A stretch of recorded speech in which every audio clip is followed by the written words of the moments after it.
Buying tickets to sports and concerts can be complicated, but there is a better way to buy with SeatGeek. SeatGeek is the smartest, easiest way to get tickets to every type of live event. And right now, get $20 off your first purchase. Just download the SeatGeek app and enter promo code WINGO today. Getting closer every day to Christmas coming up on Monday, and we are in the holiday spirit. Welcome in. Good morning. Happy Tuesday. Golic and Wingo on ESPN Radio and ESPN2. Glad you're with us.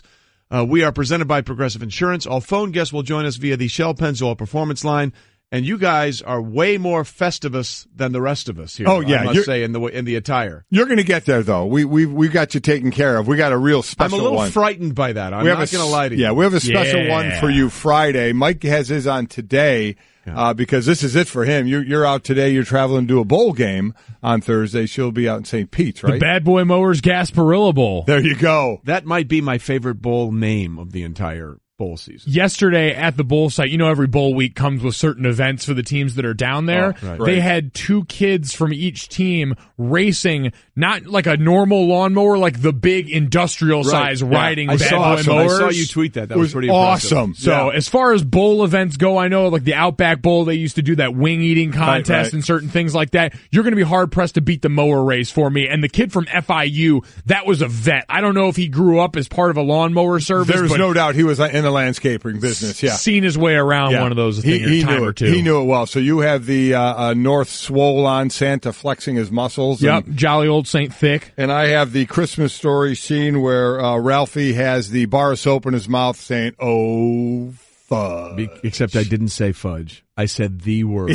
The one word you can never, ever say. You're going to win, though, Friday, what I have for you. Yeah. You're going to win. I feel like when you say I'm going to win, I feel like I'm actually going to lose. You're going to lose. We're all going to win. There it is. I think that's pretty much it. That's more of an appropriate description of what's coming at the end of the week. Yeah, I would say so. And today we're going to steal a few of the things you've done on First and Last year, 25 decisions. Yeah, 25 days of decisions. Yeah, we went heavy Christmas today because, as you mentioned, I'm out for the rest of this week on Bowl Week. The next time you see me on ESPN Radio, I'll be filling in for you guys on Christmas Day here. Right. So we got to, figured we'd get in the holiday spirit and get at the heart of a lot of the issues that surround Christmas. Yeah. By the way, you're going where? What's the bowl game you're covering again? The Bad Boy Mowers Gasparilla Bowl. And that's wonderful, and I'm excited about that bowl game, and I'm happy for you. But honestly, to me, the bowl game is tonight. It's tonight. We've got you covered. Yeah.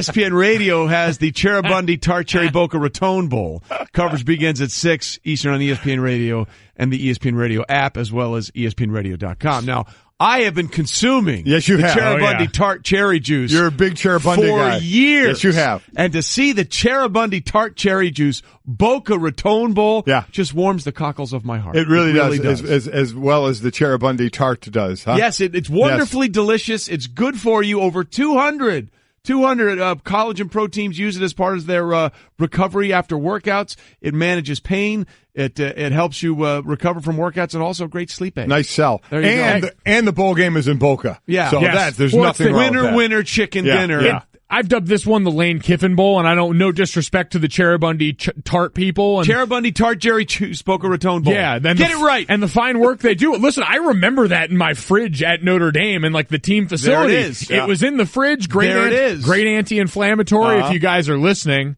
Trey doesn't have to be the only one, but just in case. But no, this is the Lane Kiffin Bowl. FAU is playing basically a home game in Boca Raton. They've been dominant this season, and it look to continue that going forward. And Lane Kiffin's going to stick around there for another year and continue to be living his best life in that home. He can be the ultimate troll because it's not a school that people are going to push back on. They're going to let him live. They have like the biggest spread of any bowl game in like 40 years. They're like 22.5-point favorites over Akron. I would like to point out that in this opening 4 minutes of the show, you have now said Lane Kiffin is coaching two different schools, FAU and FIU.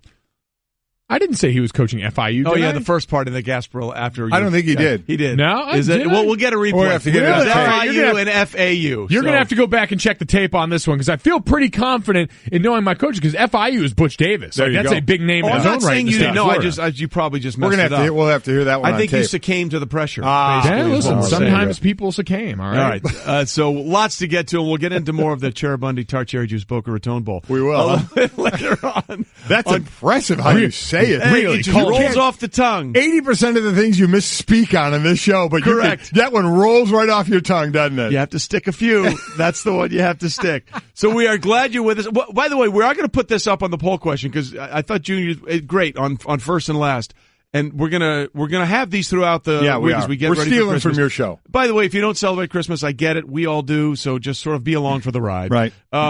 What would you rather have? Fake tree, real tree? Put it up on the poll. Golic and Wingo, and we'd love to get your running sort of reactions to this because I think Mike, you and I are of the same ilk for the same reasons. I love listen, growing up, it was always a real tree. We'd go cut down a real tree. When the boys were young, again, sorry, Sydney, it was before you were born. Like everything else good in life? Yeah. Let's move on. We'd go cut down a tree, right? We'd cut down a tree, and I always had a real tree. But I always forgot to water it. I always dried it out. I never put the water in. It dried out. The needles dried out. They fell off everywhere, and they made a mess in the house. And not only that, it became a monster fire hazard as well. So my wife, Chris, God love her, she kept giving me a chance. You get another chance. You get another chance. After about 4 or 5 chances, she said, if you blow it this year, it's fake from there on out. And listen, I had it. It was my responsibility, and I blew it. I dried out another tree. I had another fire hazard in a house with kids, so I had to give up the dream of always having the live tree, and now we have a fake tree. Yeah, I wasn't given the chance. I was just told we're getting a fake tree. Well, see, then there's that way, too. So put it up there, and we'll get your responses to that, Golic and Wingo. Oh, fake tree. Real tree. We'll Never real tree? Always had real trees. No, I mean when when the kids were young, we did all that, and then at one point I was told, now we're getting a fake tree. When that was it. And that was it. The fake tree with the lights already strung in it too. You're just saving yourself so much of a hassle. You are. Yep. Although it's worth noting, Allie, who produces First and Last on my show over here, her husband's a firefighter, and she said there are very real trees every year because one of the things, every guy that's a firefighter has a little pyro in him, and so they love rounding up Christmas trees at the end of the season and then lighting them all on fire from the top down, having a big bonfire and carrying them over their heads because they burn really quick too. So the firefighters protecting your neighborhood are also probably running around burning down Christmas trees. That's good to know. That's more information than I needed to know. Welcome to the dark side. And we'll just move on and we'll update that poll throughout the show here on Golic and Wingo. Okay, so it was a big night in the NBA for something that happened at the half. Kobe Bryant had his jersey retired. Scratch that. Kobe Bryant had his jerseys retired. And I wonder, what is a bigger honor? Is it a bigger honor to have your jersey retired at 2 different teams, at 2 different stadiums, or for one team to say, you know what? You were so good in both the 8 and the 24, we're going to hang them both. Well, I mean, it's the first time it's ever happened, so we have nothing to really compare it to. And the one good thing about that, I think, for people is he played with one team. Yeah. Even though he went through that spell of the thought of he wanted to traded to Chicago possibly. He ended up all his years with the Lakers. So there's something to that. He was drafted by the Hornets, as we all know. Then they made the trade.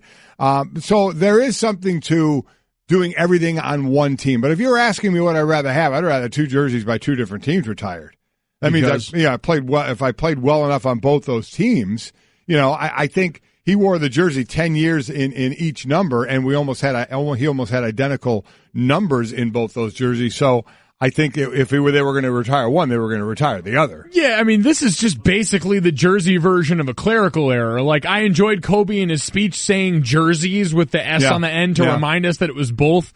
Like it was a greater distinction, but really this is just a clerical error surrounding that, because even if you play, I would rather have both retired in one place. I'd rather have one retired in one place because that meant you got to play your whole career in one place and you were really good, which was something that evaded me. So kudos to Kobe, but the 8 and the 24, all kind of the same deal for me. If we never really got an explanation of why the switch, I think he just wanted to reinvent himself at some point, because that was, he won the 3 in a row with Shaq wearing the 8, and then they split up. Then they fought in the sandbox. Exactly. Couldn't get along. And it made you wonder how much they could have won together. Oh my gosh. If they just found a way to coexist, you know. And then they went on to 24. How about a novel idea? Instead of retiring 8 and 24, they just put up 32. It's already up. Yeah, that's true. Yeah, that one could be a little bit of a what tough was sell. interesting, Part two. Interesting, and listen, you knew it was going to get retired, and he said it was a great honor, saying all the right things. You know, Iverson was there, Shaq, Derek Fisher. It was Kevin Durant, Steve Kerr. They were on courtside watching it. Which, by the way, was very cool. The cool. Warriors beat the Lakers in overtime in the game, which, to your point, was secondary. But I thought it was interesting. Shaq said that they are the greatest duo to ever play, so the greatest Laker duo to ever play. He and Kobe, of course, they won 3 in a row, and you're exactly right. Had they stayed together, got over themselves, and stayed together, what they possibly could have done. But boy, oh boy, I mean, there's a couple of guys named Magic and Kareem that won themselves 5. Won a few. And I know Kareem was coming toward the end, but he was still a dominant player, was he not? Absolutely. I mean, it was the Magic and Kareem era where they did something the Lakers had never done, which was win a Game 7 in Boston. Yeah. You know, with that run again of the Lakers Celtics back and forth all those years from like 80 to 87 was just amazing. It was absolutely ridiculous. It was 130 for 30. The early 2000s Lakers are going to be another great 30 for 30. Yeah. I said that rift between Shaq and Kobe and everything that happened with their relationship. And listen, certainly a lot of the off-the-court things that happened with Kobe Bryant are all precursors for a lot of the drama that we've seen, specifically that relationship between those two. You can debate their place in the pantheon, that duo all time. But one thing you can't debate is that sort of tension and that relationship, the diss track that Shaq put out with all that, had all of the trappings of all the drama we see in today's NBA. Imagine what we would have done with social media with everything that went on with that. Man. Yeah, well, and as outgoing as Shaq was doing the track already, if he had the social media to go along with it, where that would have gone. I completely agree with you because I remember that going on and just going, are you kidding me? You know, when you always talk about, team above individual, and wow, that was just brutal. Well, you would know that more than anyone. I mean, the amount of egos in the room on the defense that you played with, that can't have always been an environment where everyone necessarily felt comfortable watching the other guy shine at his expense. Well, that's an interesting. We all played together very well, in the sandbox, as they say. We did have a lot of great players. I mean, we had a lot. I think one year we had 5 Pro Bowlers on the defense, so. But there were heads butting on that team at certain times, were there not? Mostly it was with the offense because they couldn't score enough. Fair enough. But, look, did I say that out loud? Yeah. I'm sorry. You could also make a case that the 90s Cowboys would have been the ultimate team for social media. Boy, you're right. For a lot of different reasons. True. But that's a whole different discussion we get into. Give them Snapchat and watch the world burn. On another day. Kobe is our player that excelled, brought to you by DXL, the best XL fit, hundreds of brands, DXL, the destination for style. And obviously, with the ceremony last night, Kobe was there and had a very interesting speech, and he closed out his speech last night with this message. Hopefully what you get from tonight is the understanding that those times when you get up early and you work hard, those times when you stay up late and you work hard, those times when you don't feel like working, you're too tired, you don't want to push yourself, but you do it anyway, that is actually the dream. That's the dream. It's not the destination. It's the journey.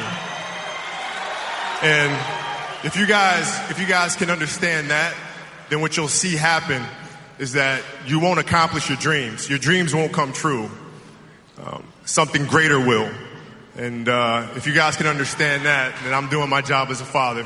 Thank you guys so much. I love you. And, Mamba out. Went full Mamba out. Mamba out. He was speaking specifically to his daughters there, but I think he's, in speaking to his daughters, I think a lot of people can sort of understand, like put in the work and then figure it out from there is basically what he's saying. Right. I kind of like if it would end well, though. I mean, I agree with the hard work, but it's pretty nice if you get the payoff, right? Well, and I mean, he even gave the nod to it right there for people that are listening on radio and not seeing that on ESPN2. They played the video of that point in the speech, and when he says, if you do that, something greater will happen, as he's talking about not worrying about the results, he points directly up to his 2 banners in the arena. Yeah. So clearly the results were all right too, Kobe. Yeah. It's nice when you can get both. Yeah, exactly. You know what? Be like your dad and get both. That should be the message. But the ceiling is the roof. We pretty much know that. But he was like, it talks about the hard work, and he is certainly, notoriously known as one of the hard workers, as Jordan was and the greats were.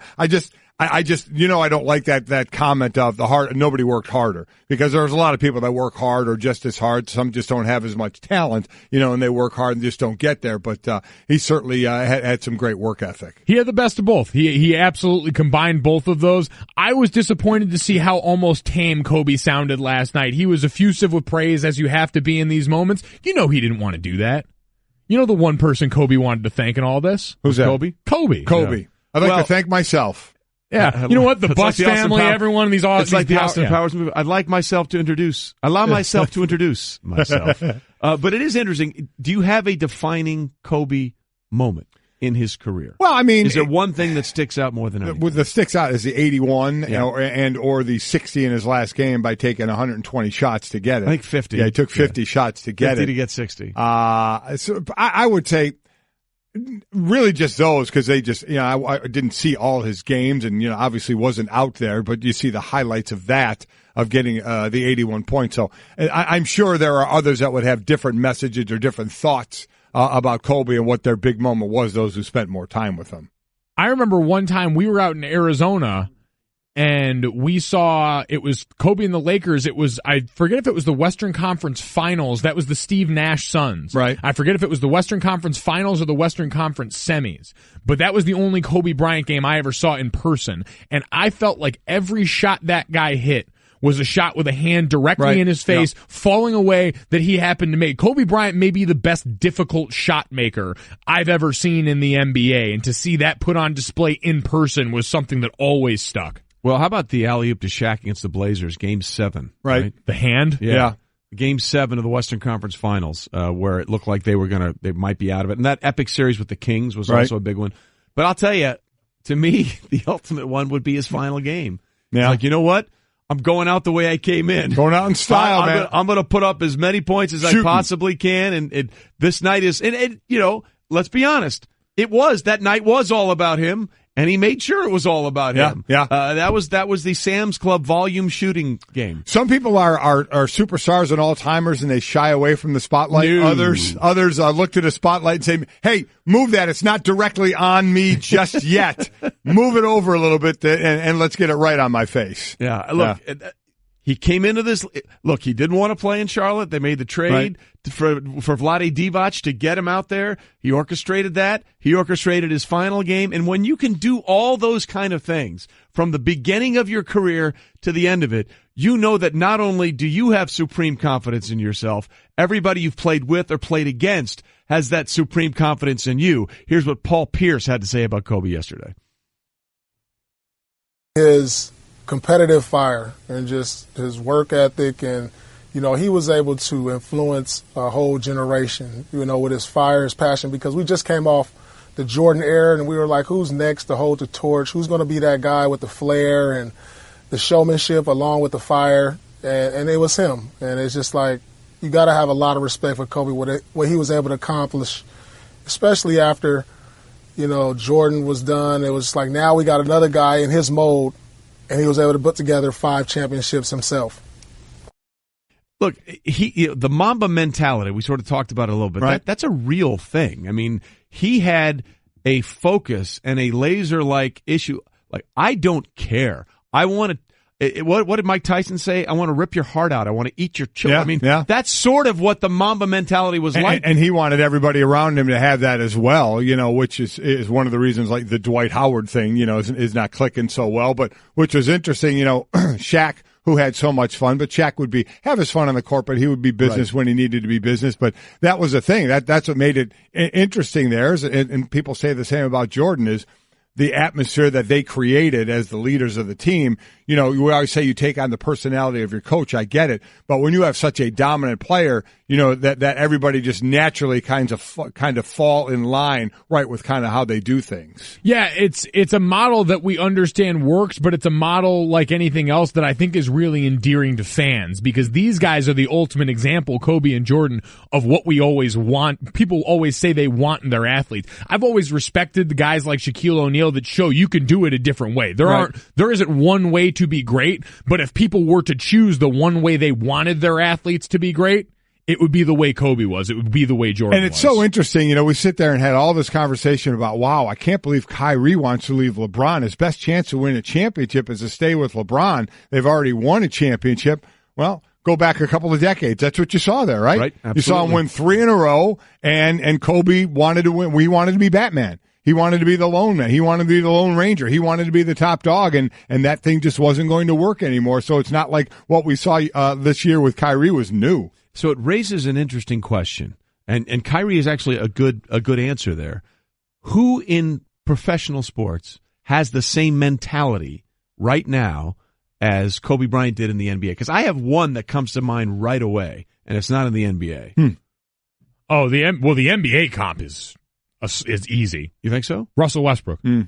Over and done with. He is, I'd say, the only one that's got that same level of, he said it himself, the ball is my only friend when I'm out there on the court, in front of all his teammates, who he's very clearly showing aren't his friends in that situation. They're acquaintances. He's the one guy who you really believe it, because when Kobe did it, it wasn't an act, it wasn't something he had to force, that was what he believed, and that's the same with Russ. Hey everyone, Mike Golic here. Support for the Mike and Mike podcast comes from our friends at Rocket Mortgage by Quicken Loans. Chances are you're confident when it comes to your work, your hobbies, your life. Rocket Mortgage gives you that same level of confidence when it comes to buying a home or refinancing your existing home loan. Rocket Mortgage is simple, allowing you to fully understand all the details and be confident you're getting the right mortgage for you. To get started, go to rocketmortgage.com/Mikes. Equal housing lender, licensed in all 50 states, NMLS, consumeraccess.org number 3030.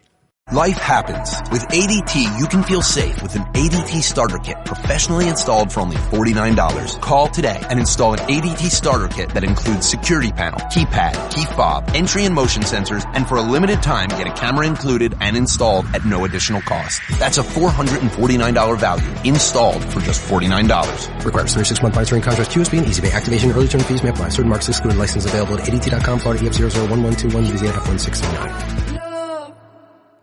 Rolling on a Tuesday. Glad you're with us. Golic and Wingo on ESPN Radio and ESPN2, presented by Progressive Insurance. All phone guests join us via the Shell Pennzoil Performance Line, and we've had some interesting things on Twitter about some of the things we're talking about, including who has the Mamba mentality out there right now. And Dave writes in, Conor McGregor has the Kobe mentality. Yes, he does, but I think it's different in a combat sport.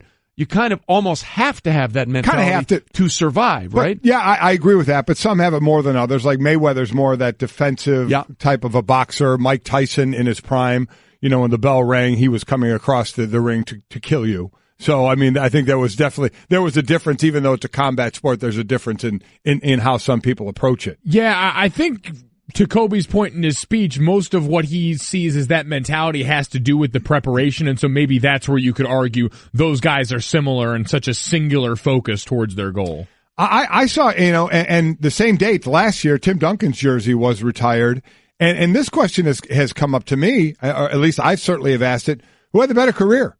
Who's the better player all time, Tim Duncan or Kobe Bryant? If you're, because I can tell you right now, and maybe it's you look at the position and how deep it is more than anything else. If you're making an all-time team, Tim Duncan's your starting 4. Yep. Kobe Bryant is not going to be in the starting unit for your all-time starting 5, right? So, does that give it to Duncan, or does that just say, the positions they're at, one may be more deeper than the other? Yeah, that also says he's the best 4 ever. It also says that Michael Jordan happened to play Kobe Bryant's position too, which is sort of an unenviable draw. Look, Duncan's teams won 50 games in every season he played, even in the lockout year when they only played 66. So there's a reason he's the big fundamental. That's actually an excellent question, and I'm not sure I have an answer for you, to be perfectly honest. No, there's no right or wrong. Yes, there is. Don't you know it's all about opinions and conflict? Come on, that's what we've been told time and time again. Maybe Tim Duncan is the right as our answer. producer just gets in there. Yeah, that's what we want. Yes. Yell more. You shut up over there. Stanzik is sitting back there amidst the flames. He just wants to pull the strings and see everybody go crazy. Yell at each other and disagree. Why don't you just make loud noises? By the way, we also put it up on the poll, stealing from your show first and last. Fake tree, real tree. 50-50 split over 1,500 votes. That is something right now, isn't it? That never happens. Yeah. Brian says real tree smell alone is all you need. Listen, they have sprays now. Yeah. You can spray a fake you tree, got it smells candles real. for that, man. Go and visit the Yankee Candle. Yeah, there you go. They got better smells than the real tree. So Chris says, thanks for the reminder. I have to water my Christmas tree. See, that's what happened, Chris. It got me into trouble. Otherwise, there's a severe issue. Yes, there is. And Allie's husband may come to your house. That's exactly right. Okay, the other thing we were talking about, that Mamba mentality, I think there's one clear guy in professional sports who has it right now more than anybody else. Okay. It's Tom Brady. I think it's Brady. I mean, he wants to eat your heart. Yeah. He wants to take, I mean, you look at him when he goes back on the sidelines a couple weeks ago against the Bills, and Josh McDaniel says he was wide open, and Brady's like, he just went all in. You know, he was egging on the folks at Heinz Field that were giving him grief before the game. I mean, there was that play a couple years ago. It was also in Buffalo, I believe it or not, where he sort of loped in for a score, and Welker and I think Edelman were giving him grief on the sidelines for how he ran, and he just turned around and snapped at him and said, "Shut up, you bleepity bleeps." I mean, I think Brady has the Mamba mentality right now more than anybody else in pro sports. I would agree. I'm interested because Tom Brady, especially in football, is one of the few guys we allow to have that. Like, what do you need to accomplish for us to excuse away outbursts on the sideline for that? You remember Odell Beckham Jr. put up that video from earlier in the season showing the side-by-side comparisons between the two. And while I understand the level of accomplishment is different, I'm wondering what the burden is for you to enter into that sphere where we're willing to excuse away passion as desire rather than immaturity. Well, one of the things is Tom Brady last night, because I saw the video as well, and I get what you're saying, but Tom Brady, A, hasn't cost his team 15 yards a few times, and B, been suspended for his actions on the field either.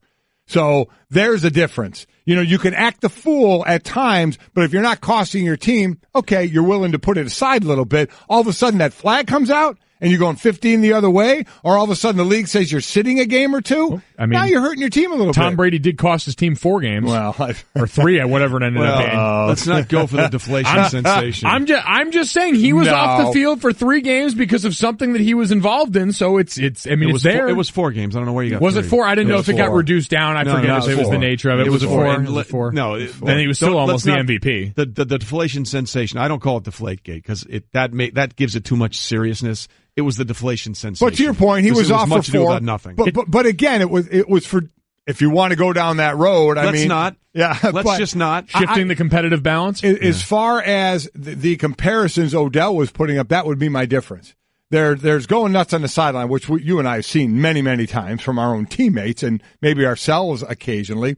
But when you start costing your team because of those outbursts, to me, that starts to be a little bit of a difference. Oh, I get it. That just wasn't what was being compared. We still look at him showing emotion on the sideline and we say, that guy's immature. He needs to get his act together. Now, I understand you can marry those 2 series of events and say that there's correlation, but to me, looking at the 2, they're still kind of separate. We understand the stuff that happens in the white lines. We usually separate, but with him, we don't. No, I disagree with that. I mean, look, I think that because to Senior's point, whenever you see Brady on the sidelines freaking out, it doesn't affect how the team plays. I mean, I remember the Monday night game a couple of years ago in Minnesota where Odell was so freaked out that his own teammates had to grab him and say, "Look, man, you need to calm down." The difference would be, in my opinion, not only what they've accomplished, but Brady's outbursts seem to focus him more, where it seems like the Odell outbursts seem to get him out of what he's supposed to be doing. And I think that's a massive difference. If we can back that up, because really took until that game after the whole issue with the trip down to Miami where we finally saw enough of a drop-off to say, all right, maybe you've gone too far. Right. Because every other time, what's the one reason we'd always kind of excuse it away? Because he still goes out there and balls. Well, yeah, they never thought about, people say, suspend him. You're like, wait a minute. Tom Coughlin's like, I'm not taking my best guy off the field. I'll only go so far. And there is, I think, part of him that may regret that now, but, hindsight's always 20/20. Well, and at the time, when you're a coach and your best player is right there, you're like, yeah, you know what, maybe I'll find another way to discipline him because I'd like him on the field. Go back to the 2015 regular season game against Carolina at MetLife Stadium, where he and Josh Norman, both of them, became completely personal, and it took it completely out of the game. They were out there taking shots at each other left and right, and there were penalty flags that were flying left and right. I get what you're saying about Brady. I understand that. But at the end of the day, I don't think I've ever seen him do anything on the field that has cost his team 15 yards. No, I get that. I guess I'm still, and this is maybe even less about Odell. He was just the one that provided the side-by-side example. But in general, I don't feel like we're always that forgiving. I feel like for certain guys, passion can get lumped into this positive idea. I would agree. To your point, I think it would happen that Tom Brady would get the benefit of the doubt a little more because he's the GOAT and has all those rings, so you may give him a little more leeway. Exactly. We confirm bias with the results that we see at the end. We don't focus on the process like Kobe Bryant told us to do. Yeah, exactly. And then point to the roof so the results don't matter. By the way, tweet us at which current athlete you think in any sport has the Mamba mentality at Golic and Wingo. We'll read those throughout the day. Yeah, I'd be interested to see what people think, what their definition is of that Mamba mentality in today's sports. I will say this, the other thing too, this past season, Antonio Brown was wide open for a play and freaked out on the sidelines, and people were getting all in his grill. It was the Ravens loss, or the Ravens game, I think, that they ended up winning.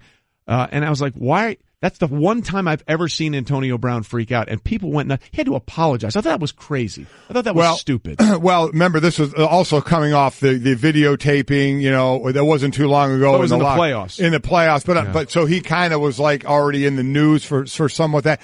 And people started making the comparisons then as well. And that was the difference of like a Tom Brady. If Tom Brady's yelling about something that's going on in the field, Antonio Brown was yelling about something about himself, which makes it look like a selfish thing. Hey, I'm open. Throw me the ball. He was open.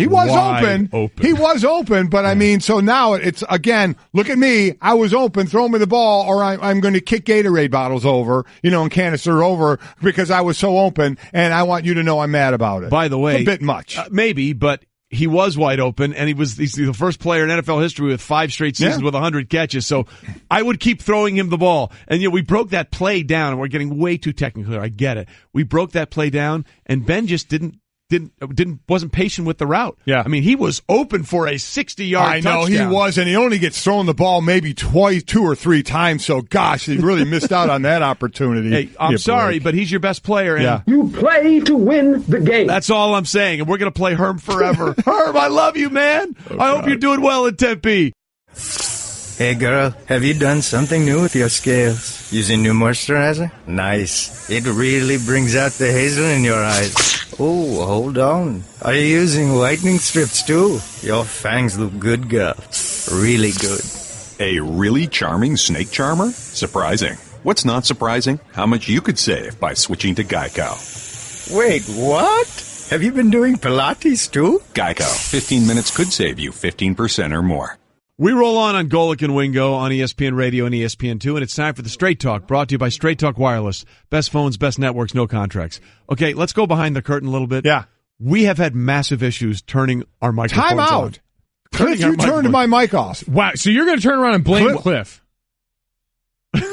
Cliff, after the tweet segment, when we had the 10-second break, did or did you not turn my mic off? I turned your mic. I turned your mic off because during the 10 seconds, I don't want you to say anything while the drums are But Cliff's trying to help you. But we have decided at the beginning of the show, when we were given the option, that we will control our own microphone. Yeah. So I should control it. It should stay on. You're doing a bad job at it. And if I say, you got to do better.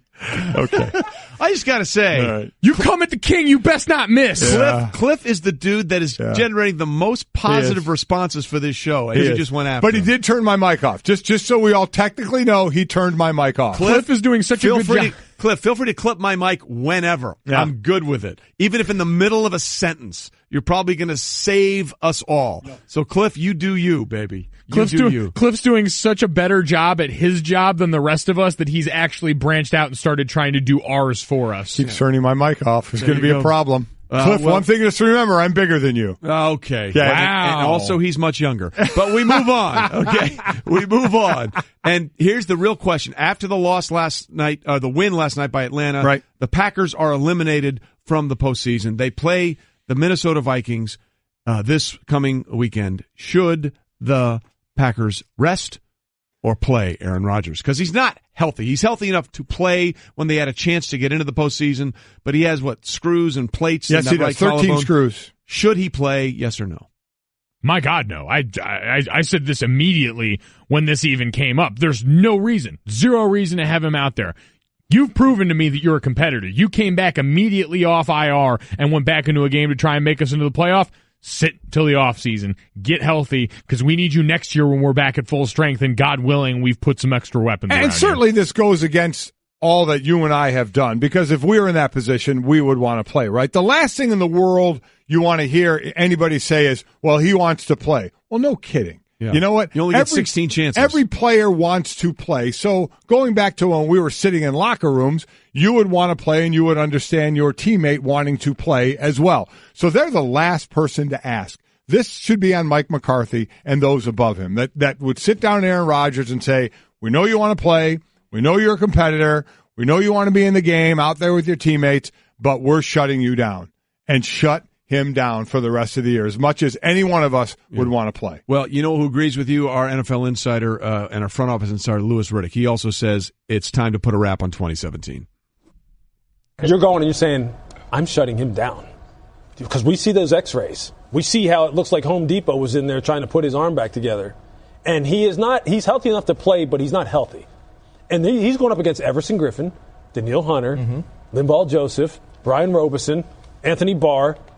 A real big Well, now, some people will say, well, he's not playing against the team that put him out, but that's not part of the equation here. No, it's not. But listen, there's a lot of testosterone in the locker room, okay? And there's going to be part of Aaron screaming and saying, it's going to look like I'm not going back out there because it's the team that knocked me out in the first place. And I'd be screaming too. I get it. I get why he would be mad, and this would be very difficult inside that locker room to justify if a guy is healthy enough to go out on the field and play, that he should go out in the field and play. So I get how difficult from a player side this is, but man, from the smart side, from the management side and coaching staff, let this guy have the rest of the year off and get the offseason. Yeah, that thought never even crossed my mind, this idea that it would somehow be Aaron Rodgers bowing out of a competitive environment. Aaron Rodgers is so infinitely better at what he does than any of those really great players on that Minnesota defense. And it is chock full of great players, and Aaron Rodgers is considerably better at everything he does at his position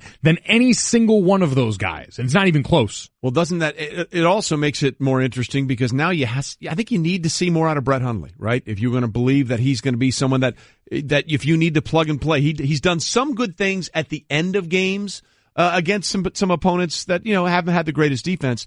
I think as an organization, if you're going to keep investing in Brett Hundley and you put 3 years into this guy, this is the perfect scenario to say, okay, here's a top-ranked team that is playing for a lot on the line. Let's see what you can actually do for us. That's an interesting thought as well, because, again, when Rodgers went down, Mike McCarthy was adamant in saying, we're not bringing in anybody. Right. We drafted this guy to learn our system and know our system.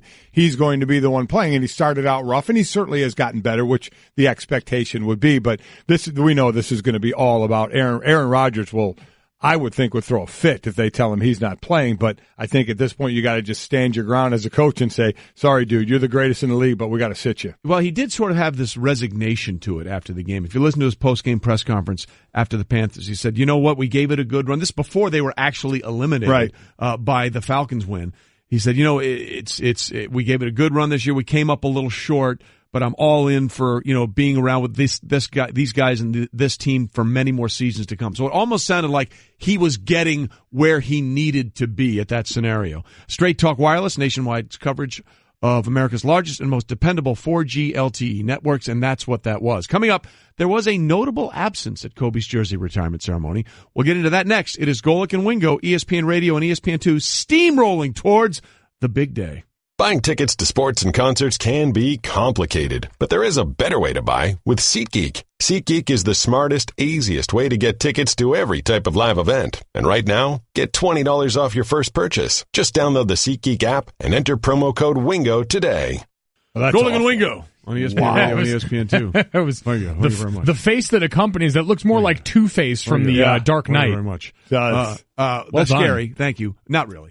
We're presented by Progressive Insurance. All phone guests on the Shell Pennzoil Performance Line. Quick story, okay? Yes. My parents both grew up in Texas. Right. I grew up in Greenwich, Connecticut. So every summer for, air quote, vacation in the 70s, we would drive from Greenwich down to Texas to go visit relatives. That's awful. Great vacation. Right. Okay. Really the worst. No, I love my relatives, but okay, sure, vacation is happy fun time, and this was just forced family fun. Get in the car. Forced family fun. We were driving through Memphis, Tennessee, the day Elvis died. Really? Yes. And almost immediately at the same time, because I was a huge Beatles fan as a kid, both my parents turned around and looked at me and said, those Beatles, they're fine, but Elvis was the real inventor of rock and roll. And I'm like, I'm just listening to my music. I don't know why you're so angry with me. Don't bring me in on this. They were like, that Elvis, he was the real thing. Wow. I'm telling you that right now. I saw the story as you were driving through Memphis when he died. That's amazing. Yeah, driving through Memphis. Wow. So we were right there, but it was like they turned on me. He's like, "You're Beatles. They're not. The Elvis is the real thing." I'm like, I'm just a kid. I'm listening to my music. Why are you yelling at me? I think we found out your parents deep down didn't love you. That's probably true. Yeah. My mom actually won a date with Elvis once. Did she go on a date with Elvis? Oh, won a date. I thought you said went on a date. She won a date, and they called her house, but she was out, and she didn't go. Wow. That? Would she have gone? Oh, yeah. And your dad would have been cool with that? Well, yeah. They weren't married at that time. Man. When you the way you said it. Okay. No. Wow. But she was a teenager in okay. in Texarkana, Texas, or like 21, when they pulled her name out of a hat. She won a date to go on a date with Elvis. That'd have been cool. And she wasn't around to see. Kids, mobile phones. That's why going back 100 years in time could be always be an have issue. your phone with you. No bars. You could probably still date Elvis now. He's not dead. Really? Where is he? The same place all the rest of those guys are. I just want to make Biggie, sure. Tupac, just want to make sure that's where we were. We do have aliens make sure we were on that whole thing. Oh, listen, it's somewhere. I think Dave Chappelle was visiting them. Did you say aliens? I said because there are aliens. We're going to get into that. We are going to get into that. We are going to get into that. That was that New York Times article that came out this week, which talked about, this is my favorite thing. We're trying to get into the Christmas spirit as well as the Monday Night Football game, and we have a poll up on Golic and Wingo, stolen from First and Last, my son's show. Fake or real Christmas tree? Fake or real? Well, what are you getting? Fake tree, real tree. Two quick tweets here going both ways. Local, a guy told about cutting down a tree that later proved to be infested with spiders. Artificial all the way. Could you imagine how bad that would be? And then Adam says, the worst is a fake tree that loses as many needles as a dry real tree. What kind of fake tree are you buying, Adam, and what are you doing to it? Is that like an added feature? Can I get a fake tree that has the needles fall off? The fake tree is so real, the needles will fall off of it. That's awful. Hey, Adam, don't buy it. By the way, it's the Advanced Aviation Threat Identification Program that was in the Pentagon budget for years. Okay. So there you go. We'll get into that later.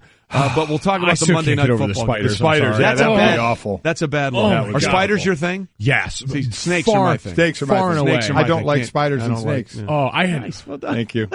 I had a spider drop into my lap on the ride to work one morning. I come in at 3 a.m., so it is pitch black. I am just trying to stay awake and get through the highway stretch. Dropped right into my lap. I pulled the car over and searched the car and murdered it before I was going to go forward. It is 2 enter and 1 leave, and I wasn't going quietly. You were in the octagon with the spider. Nicely done. Oh, you're so tough. So let's rein it back in. Let's rein it back in. Do we have to? Kind of. Apparently, I'm being told to. Monday Night Football. It was the Falcons surviving. They beat the Tampa Bay Bucs 24-21. And I think this was the game we've sort of been waiting to see all year long from Devontae Freeman. They finally decided, hey, you know what? We have this really good running back. Let's feature him. He went off, and he was really the reason they won this game. Yeah, he is. 199 total yards right in that area there. 27 touches, I think. Yeah, I mean, it had 22 runs and 5 catches for 68 yards, the runs for 126 yards. So he was the man on carrying the ball. They got the running game going again. You know, this Atlanta team early on, we really weren't sure of the season. They weren't looking like last year's team. And the only real difference, Beasley had missed some time on defense, was a different offensive coordinator. So we were trying to match the two and say, could this be the reason? But they've looked a bit like the team of old as of late, maybe a little closer than we'd have thought it would have been last night with Tampa Bay with a kickoff, Patrick Murray's foot to tie the game as the clock ran out to try and send it into overtime on a 54-yarder that he missed. But not a lot. You know, Matt Ryan was all right, 17 of 31. It wasn't great. It was I agree with Trey. It was the Freeman night for sure. Well, and the games against Tampa Bay this season, so they've played Tampa Bay twice in a month, have kind of been emblematic of what this team is you can get one really good part of their game, but you're not getting that complete picture like you were last year. They're not getting as many schemed, wide open throws as they were last year in Kyle Shanahan's offense. So when you've got to work a little harder for it, those 250-yard games by Julio are a little farther in between. They took that out last night, didn't they? Oh, I mean, Devonta was their leading receiver as well. So when you have that happen last night, you see this team's still got really good parts, but when you don't have someone who understands how to use them all as well as we saw last year, it's always going to look a little bit odd when the standard is the best offense maybe in the history of the league statistically. Well, but that's been sort of the issue with this team all along, is that I think they were so pass heavy for a long time. Yeah. It didn't allow things to get going, and I think once they have a little bit of that balance, which we certainly saw last night, they're an interesting unit because they're sort of finally beginning to look like that offense that sort of set the league on fire last year. By the way, the magic formula with Atlanta is pretty simple. Score 20 and they're not going to lose. Yeah. They're 9-0 when they score at least 20, 0-5 when they don't. And I know the cynic out there will be like, well, gee, you score more points, you're going to win. I don't think there's another team that has a defining point total that will determine the game for them consistently throughout the season one way or the other. By the way, if you want the formula for determining your season, looking at the last 2 years, we need to figure out right now who is going to be the most high-profile or sought-after veteran offensive line free agent, because I would like to give the Alex Mack Award from last season to Andrew Whitworth this season, who is the most notable and talked about acquisition to a team where it solidified the unit enough to see the success that we've seen. That's been the formula the last 2 years, so let's start predicting who the guy's going to be this offseason. Early candidate for that might be Norwell. He's I think the right guard for the Carolina Panthers, going to be a free agent this offseason. Goes under talked about because Trey Turner's the big man on campus there. They've got the Khalil brothers. That guy's going to be a really highly sought-after free agent this offseason, and maybe the way we've seen sway the balance of power. Yeah, going to go make some money somewhere. But so Atlanta gets a win. We'll talk about their playoff, what they need to get in. But on the other side, really quick, we saw just clean this up. Alex Mack is the center that went from Cleveland to Atlanta last year, and Andrew Whitworth, for those that are deeply entrenched in the offensive line, sorry about that. We might be is the left tackle for the Rams, who's made a huge difference for Jared Goff. Sorry, I blacked out and went down the O-line rabbit hole. You did go in the O-line rabbit hole, which I respect. Good point. I respect, but I just want to make sure everyone else knew what the hell we were talking about. And I didn't clean it up because I was right there with you. I mean, Well, and it shows you both of those. You mentioned those moves last season. The two offensive lines with the most snaps in the league, the Patriots and the Falcons. This year, the most snaps together for their starting unit, the LA Rams. Yeah, it's proof's in the pudding, guys. The O-line, that's where it is, huh? Before we get into the NFL or the playoff scenarios for Atlanta, I thought Jameis Winston played well. 3 touchdowns, he played very well last night. That might have been his best game. Only 8 incompletions, 27 to 35, and we had this discussion earlier about Mariota and Winston taking that next step. Now Mariota is getting a little bit nicked up the last couple of years. But neither one had taken that next step, that third year, that to kind of go over the top and say, okay, establishing themselves as one or getting closer or nearer to the top. They hadn't done it. And with Jameis, he had some leadership issues, some maturity issues going on with him. But he looked really, really good last night. And you got to, for a team that's not going anywhere, you start to look for little things that say, okay, can we build on this? Oh, that was a good outing there. Maybe that can lead to something else. That's where Tampa is. Yeah, we've talked about this last week. Both he and Mariota have really taken a step back this year, especially when you see the ascendancy of Carson Wentz and Jared Goff. And again, 2015 always felt like a 1-2 quarterback draft. Not until the week before the draft did the 2016 draft feel like a 1-2 quarterback draft. But even though they won, and by the way, I think they have an 84% playoff chance to get in based on our football power index at this point, our front office guy, Louis Riddick, who will join us later on in the show, thinks there are still reasons to be concerned about the reigning NFC champs. Julio Jones cannot be rendered ineffective the way he was tonight, where last time they played the Tampa Bay Buccaneers, he tore them apart. And this is just something that it's plagued them all year long. Again, you have to give them credit because Devonta Freeman comes up with a big night tonight where he's almost got, 200 total scrimmage yards. But these kind of throws right here by Matt Ryan are just inexplicable. I don't understand it. It's a clean pocket. The timing seems off. He doesn't seem to be in sync with the wide receivers here. And that's the kind of thing that, they may continue to keep winning. And if that's so great, because that means they're just making enough plays, and again, it speaks to their football characters. Okay, so here's the playoff scenario. By the way, are you concerned about what Lewis just said there? Well, I mean, sure. I mean, even though Julio has an unbelievable game, your offense has to be good enough where he's not going to get maybe 250-some yards again, but still has to be an integral part of the offense. It's your running back, as Mike mentioned, led the way with 5 catches. Julio Jones just 3 catches. The other back, he had 3 catches. Sanu had 2 catches. So you still have to find a way, if you're going to be one of those top offenses, to get the ball to your wide receivers. Yeah, look, here are the playoff scenarios for the Falcons. They can win the division if they win their last 2 games, which are against the Saints and the Panthers. And they played the Panthers and the Saints last year in the last 2 games, won them both to put themselves in position. Correct. They can make the playoffs by just winning one of their last 2 games. Or then we get down the O-line rabbit hole scenarios here. Yes. Dallas loses one of their last 2 games, plus Detroit loses one of their last 2 games, plus Seattle loses one of their last 2 games. Oh, man. So here's the bottom line for Atlanta. Win, and you get a home playoff game. Right. Just keep winning, you get a home playoff game. And that's just one thing that the Falcons are playing for. I think we all remember that unbelievable sack game that Adrian Claiborne had, where he had 6 sacks against the Dallas Cowboys in the game that Tyron Smith was not there, and they tried Chaz Green and Byron Bell, and he abused both of them. I think he had 5 of the sacks. Didn't help him at all. Against Chaz Green. No chip, nothing. It was brutal. So those 6 sacks gave him 8 for the season, which triggered a $750,000 incentive in his career, and in his season, in his contract. However, if he got to 10, that incentive goes from $750,000 to $1.25 million. In all the games since that 6-sack game against the Cowboys, he's had 1.5 sacks. So all he needs over the last 2 games is a half a sack to get to 10 for the season, and he gets that $750K into a $1.25 so another $500,000. Another $500,000 is on the line for a half a sack. Exactly. A half a sack would be like a quarter of a season for me. So that would be that's getting down to it. Look, man, there's a lot of effort that goes into that. Look, man, we're all in on the Vinatieri bonus for $500K. We need to get on the Claiborne train as well. Okay. Kid from Iowa, played at high school in St. Louis, where we had our first house in Webster Groves. So I'm all for Adrian Claiborne getting that half sack and turning that $750 bonus into $1.25 I would million. be working deals with Reggie White and Clyde Simmons at this point, saying, guys, coming from the outside, don't sack the quarterback, just force him up the gut. I'll be somewhere around the line of scrimmage. Trying to get past my guy, and I'll just kind of clean it up and at least get half sack, baby. That's it. We are on the Claiborne train, baby. Wow. Let's go here at Golic and Wingo. Sack. ESPN Radio and ESPN2, and it is time to play Fill in the Blank. Fill in the blank with Golic and Wingo.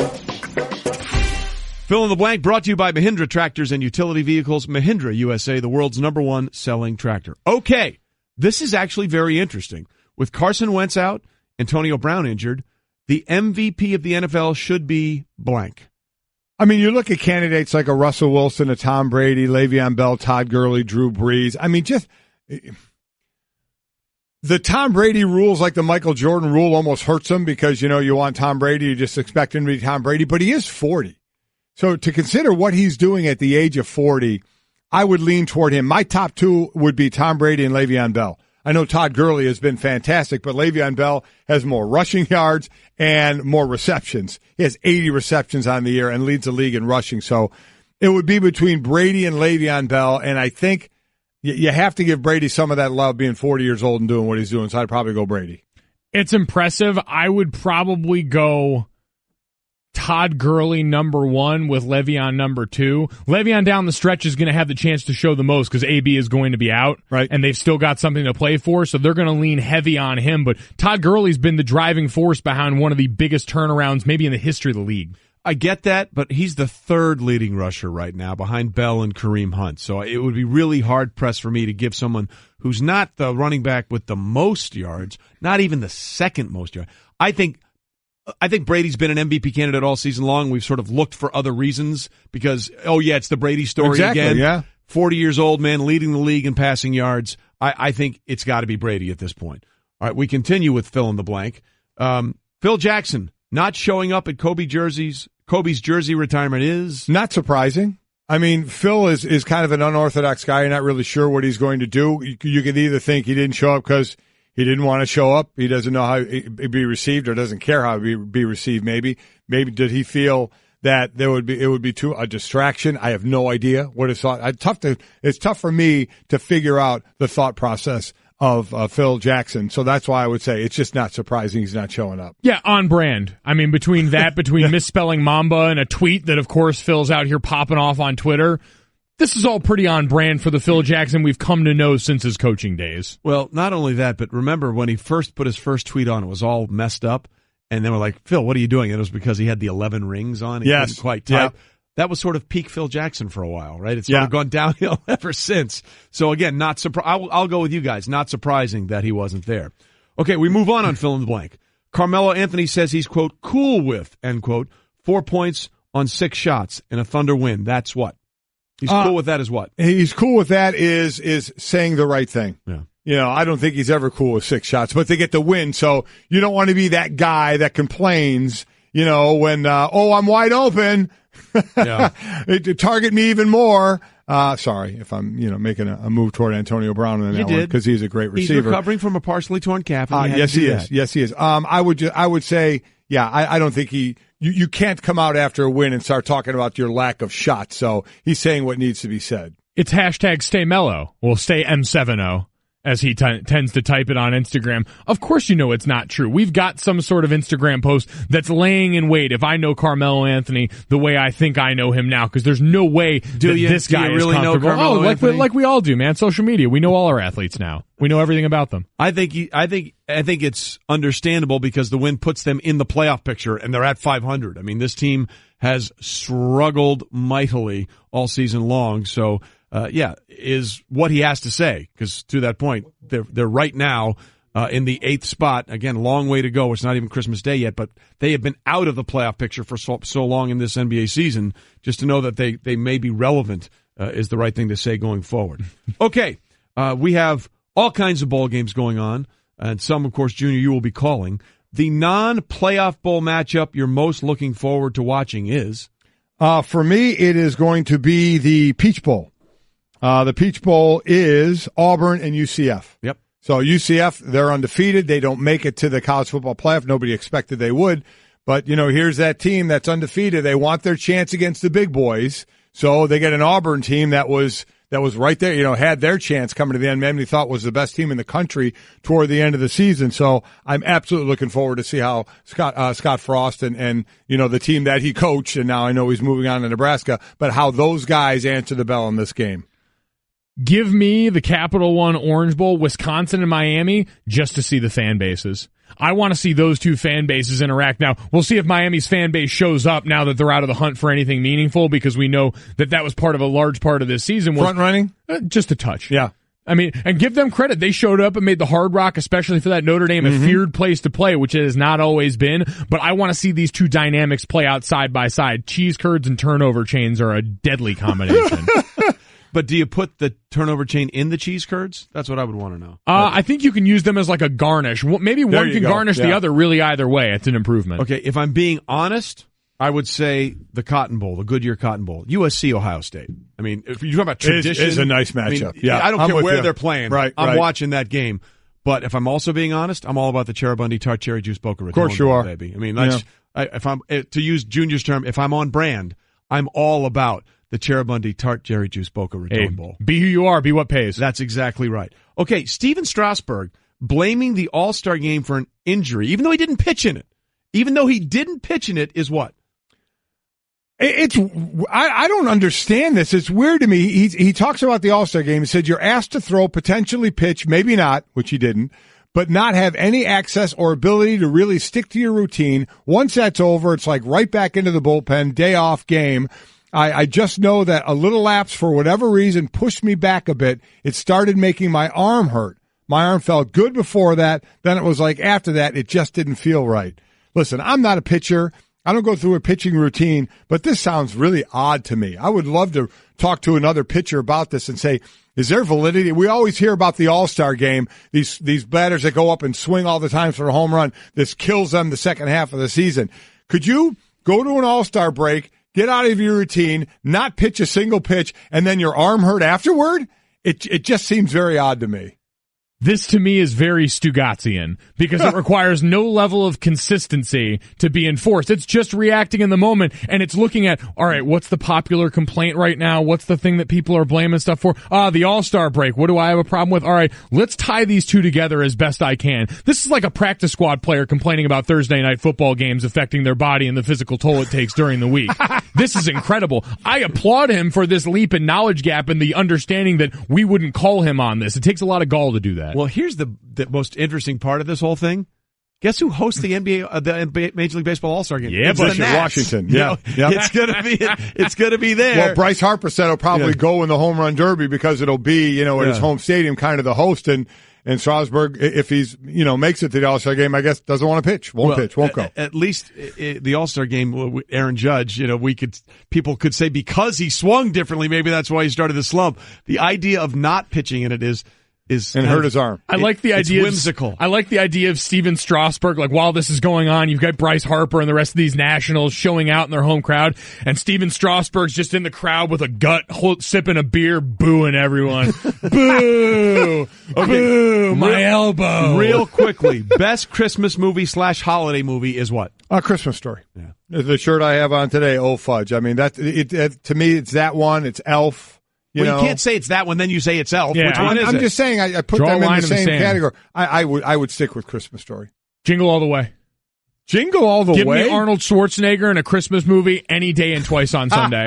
Never seen Jingle All the Way. Oh, Turbo Man. No. Oh, yeah, Turbo Man. Home Alone, yeah. Because the peanut calorie is chiming in here. Home Alone's the most overrated Christmas movie of all time. Me too. Completely agree. I agree by with that. far. I may go Scrooged. Scrooged. Oh, there you go. It's just a really funny movie. Could someone please stop the blank hammering? I love that movie. And that, again, was fill in the blank. Hey, everyone, Mike Golic here. Support for Mike and Mike podcast comes from our friends at Rocket Mortgage by Quicken Loans. Chances are you're confident when it comes to your work, your hobbies, your life. Rocket Mortgage gives you that same level of confidence when it comes to buying a home or refinancing your existing home loan. With Rocket Mortgage, you can apply simply and understand fully so you can mortgage confidently. To get started, go to rocketmortgage.com/Mikes. Equal housing lender, licensed in all 50 states, NMLS consumeraccess.org number 3030. Life happens. With ADT, you can feel safe with an ADT starter kit professionally installed for only $49. Call today and install an ADT starter kit that includes security panel, keypad, key fob, entry and motion sensors, and for a limited time, get a camera included and installed at no additional cost. That's a $449 value installed for just $49. Requires 36-month monitoring contract, QSB, and EasyPay activation. Early term fees may apply. Certain marks excluded. License available at ADT.com. Florida EF001121. Louisiana F1639. Tim Hasselbeck, who joins us in studio, giving us the Straight Talk, brought to you by Straight Talk Wireless. Best phones, best networks, no contracts. Let's start there. Should Aaron Rodgers play or should he shut it down? I think he should play. And I know that it's, it seems like that's an unpopular, opinion of it. Mm-hmm. You're an unpopular guy. But that's also true. I think it's just one of these situations where it's just a bad precedent to set to say, hey, you're more important, even though it's true, you're more important than other guys, whether it be Jordy Nelson, Clay Matthews, guys that are nicked up late in the year, to say, hey, look, we're going to sit him down, but you've been through an ACL injury before. Like, we're okay with you playing in freezing cold weather and maybe tearing your ACL. But don't we? And I understand it's a little bit different because he's got he's got like 17 metal devices look, in that right shoulder. If he is at risk, more at risk to re-injure that now than he will be in September of next year, then I think it's a different scenario. I just don't know that that's the case. I don't know if you get medically cleared on a fracture if you're not 100%. I'm with you. That's exactly what I asked last week before this game was coming up. I said, if you can tell me I have no more chance of getting hurt in this game, right, as opposed to next September, then that's kind of the philosophy. But is he medically cleared to play but not healed all the way? You can be medically cleared to play. And look, if that's the case, then like I would protect him at that point. But I think it's a bad, you have to realize it's still a team. Even though there are star players, it's still a team.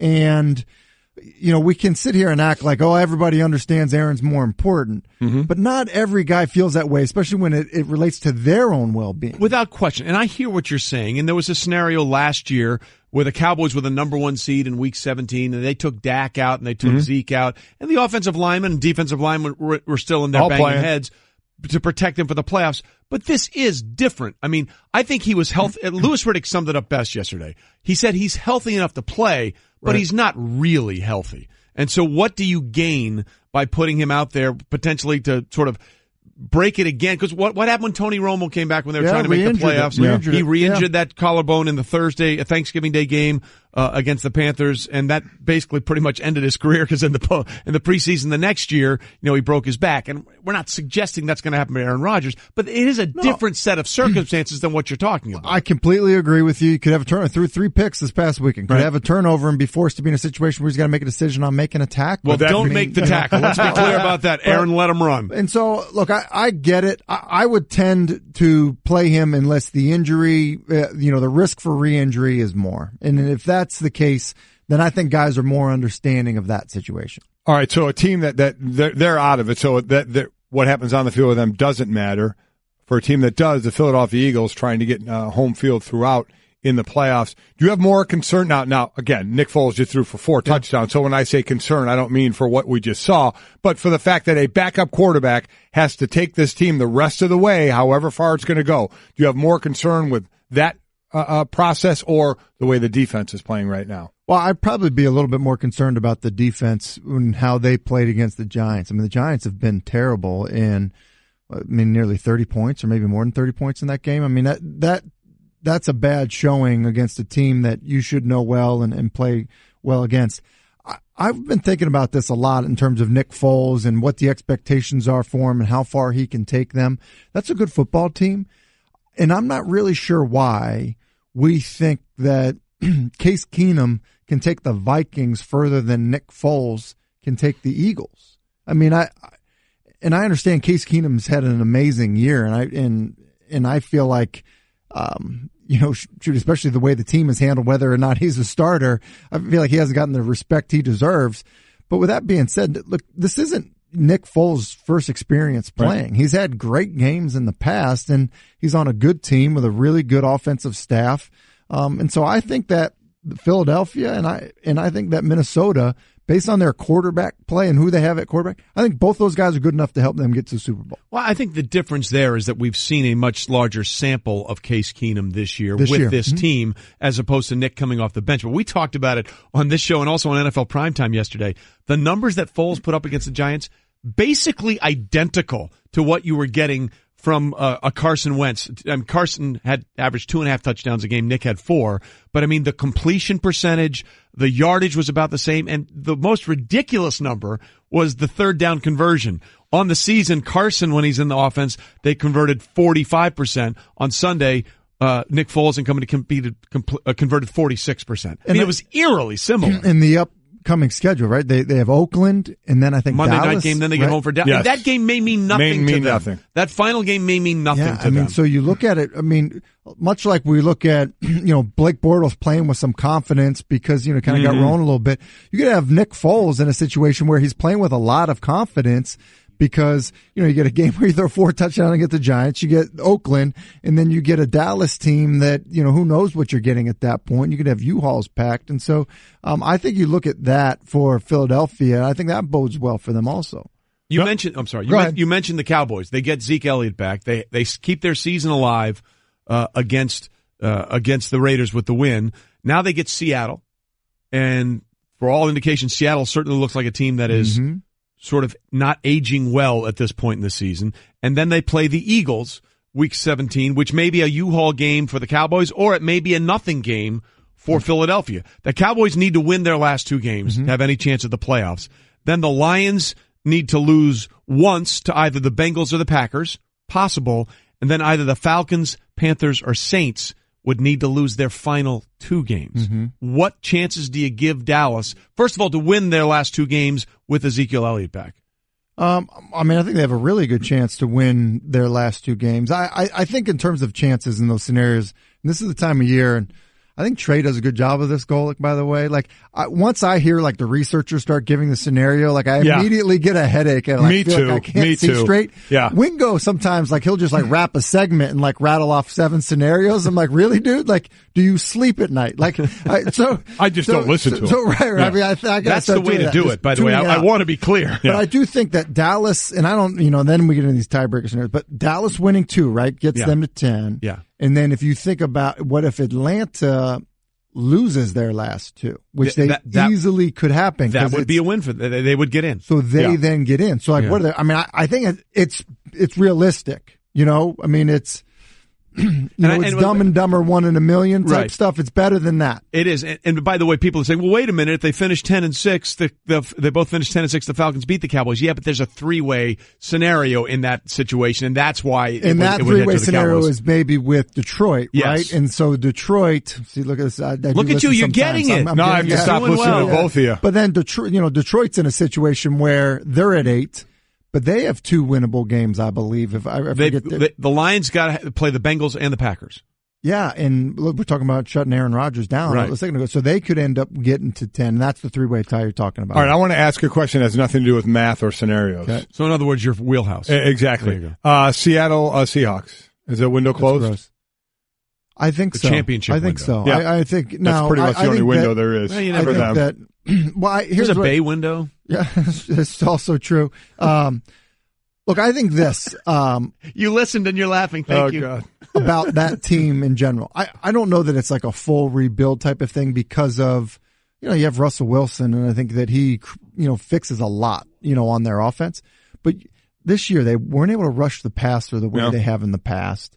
And I think that was kind of been a hallmark of theirs. And then you just look at, how, what's happened to the defenses. Guys have gotten injured. You're just not the same player. And not to say that, Bobby Wagner hasn't had a good year, but it's an example of what happens. And you go, this. When guys get banged up and hurt, they get old and injured. Yep. You just don't run the same. And when it happens you're quickly. Yeah. And you're a defense that's based on, speed and kind of this youth and aggressiveness. I think that has to be a legitimate concern. And so, when you get embarrassed the way they got embarrassed by a division opponent, someone you know well. In your building. By the way, after, a loss, that's a really, really bad sign. We were laughing about it yesterday when Pete Carroll was asked about, what was the positive that he could take from it. He was like, we didn't get shut out. It's like, listen, when that's your calling card, that's not a good sign. That was the worst loss in the Pete Carroll history. In Seattle, 42-7. That's as bad as it's gotten. So there's a lot of things to sort out there. I just saved hundreds of dollars by switching to Geico. I'm so happy, I feel like I can fly. Disclaimer, you will not be able to fly by switching to Geico. This is against the laws of physics and nature. If you find yourself flying, please seek professional and or medical help immediately. In the unlikely event you find yourself flying, you might be a superhero, or a pigeon, or a superhero named Pidgewoman, who was bitten by a radioactive pigeon. If you are indeed Pidgewoman, Geico retains all licensing publishing rights in the event Pidgewoman the movie becomes a top-grossing Hollywood blockbuster. Geico. 15 minutes could save you 15% or more. Rolling on Golic and Wingo, Tim Hasselbeck in studio with us. Lots to get into in the NFL. Let's talk about the hit Thomas Davis put on Devontae Adams. Gets a 2-game suspension for that. First of all, I think people need to understand something about Thomas Davis. He's a Walter Payton Man of the Year award. He's not a dirty player. He's had a little history where he's had some hits in the past, but not a dirty player by any stretch of the imagination. Agree. You saw him pleading with Aaron Rodgers, or talking to Aaron Rodgers after the hit, saying, hey, it didn't mean it to be that way. It just sort of happened that way. He got a 2-game suspension. Did they get it right? He gets 2, and Gronk only got 1 for Tre'Davious White lying on the sidelines out of bounds when the play was clearly over, and he just wanted to hit him as hard as he could in the back. Yeah, I think it's more about them getting Gronk wrong and getting this right. I think that's ultimately the situation. We talked about kind of when this happened, because Gronk happened on Sunday, and then that Monday night game was that Steelers-Bengals game. Right. The NFL had this punishment for Gronk. And then all of a sudden they realize, like, oh man, we have a problem with this. We need to put an end to this. And that's why I think that you saw, like the suspension for Juju, the George Iloka suspension, which was, eventually appealed and overturned. Just to a fine. But I think because of the repeat offender thing, which, look, is going to be the case more often than not with linebackers and safeties. And it certainly is going to be more the case for those guys than it is going to be for tight ends or wide receivers.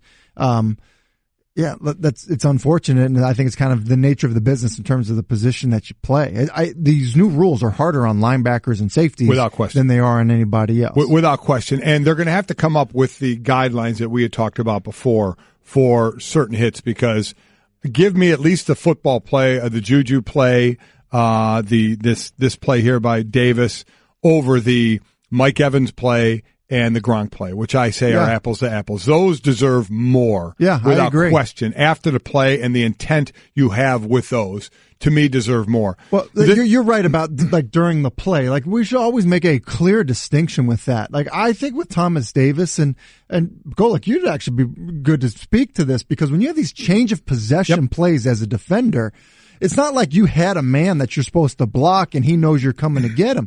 It is, okay, find color and then hit color. Try to get a block. And you try and light somebody up. And listen, these hits were all legal and these were $100 hits. I'm not going to lie. Yeah. That's how it was. You guys, you get some big hit money for a hit like that. So now I get they want those out of the game. Okay. So I understand that. But one thing, this isn't going to be popular, for me to say this. One thing about the guy getting hit, put your head on a swivel. All right? It's one thing you're taught. Look around. I know the hit's not legal anymore. It doesn't mean you just run around looking at one spot. You better put your head on a swivel, because sometimes you don't know where the hit's coming from. So, that may not be a popular thing to hear, but you just run looking one way. That's part of it, though. You're liable to get smoked. Now, in changing the rule, you're kind of giving that person now the advantage of saying, I only have to look this way because I'm not allowed to get hit this way anymore. And players like Thomas Davis, like as a former defensive player on change of possession, you have to adjust how you hit now. It seems like you have to more get in the way now than have that big hit. And I get it for the safety reason, so I do understand that, but I definitely separate a football play like that as opposed to a Gronk or a Mike Evans. Or the Mike Evans play, without question. We had a conversation before the season started with with Al Riveron and the NFL, about hits like this that were going to be penalized and fined and things like that. Last year, Jarvis Landry had a hit on a safety from Buffalo where the safety is the forced player on an outside zone run. So he's coming to fill and support. And to be honest with you, he comes to fill and support clueless, like just with zero awareness whatsoever. His Madden rating on awareness had to be negative. Okay, and Jarvis Landry's coming down to block him, and he hits him and blocks him, and it's like, well, wait a second. Jarvis Landry was flagged and fined for it, and the truth of the matter is, it was really just an awful play by the safety. By the safety net, So I don't know how you deal with that. That's why I'm with you. I think it gets tougher and tougher. I understand the reason they want to do it, but it gets tough in certain situations for a player not to do it. By the way, I think Devontae Adams also was the recipient of the Danny Trevathan hit on that Thursday night game. Yes, by the way, that was a 2-game suspension that was reduced to 1. Right. It would not surprise me if this gets reduced to 1. If this suspension is reduced from 2 to 1 either for Thomas Davis going forward. Timmy, NFL Live today? You got it, for sure. You'll see you on NFL Live. Coming up on Golic and Wingo, we will talk to a former NFL and Super Bowl MVP and ask him about the best quarterback in the month of December. And it isn't Brady, and it isn't Breeze. Stay with us. That's ahead.